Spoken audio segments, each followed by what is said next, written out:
உங்களுக்கு இப்படி யாராவது சொன்னதுண்டா?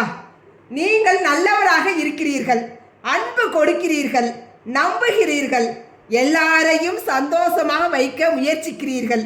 ஆனால் கடைசியில் என்ன நடக்கிறது தெரியுமா? நீங்களே காயப்படுகிறீர்கள், நீங்களே அழுது கொண்டு இருக்கிறீர்கள், நீங்களே தனிமையாக உணர்கிறீர்கள். இதற்கு காரணம் நீங்கள் நல்லவர் என்பதால் இல்லை.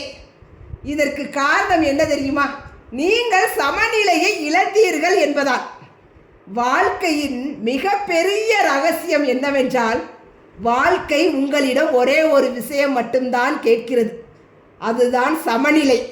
அன்பும் வேண்டும், ஆனால் எல்லையும் வேண்டும். நம்பிக்கையும் வேண்டும், ஆனால் விவேகமும் வேண்டும். திருப்தியும் வேண்டும், ஆனால் வளர்ச்சியும் வேண்டும். இந்த சமநிலை தான் வாழ்க்கையின் அஸ்திவாரம். இரக்கமுள்ளவராக இருங்கள், ஆனால் உங்களை பலி கொடுக்காதீர்கள். உங்கள் அன்பு உங்கள் சக்தி, ஆனால் அந்த அன்பை தவறான கைகளில் கொடுக்கும்போது அது உங்கள் பலவீனமாக மாறும். நினைவில் வையுங்கள், அன்பு கொடுங்கள், ஆனால் உங்களையும் நேசியுங்கள். யாரையும் காயப்படுத்தாதீர்கள், ஆனால் யாரும் உங்களை காயப்படுத்த விடாதீர்கள்.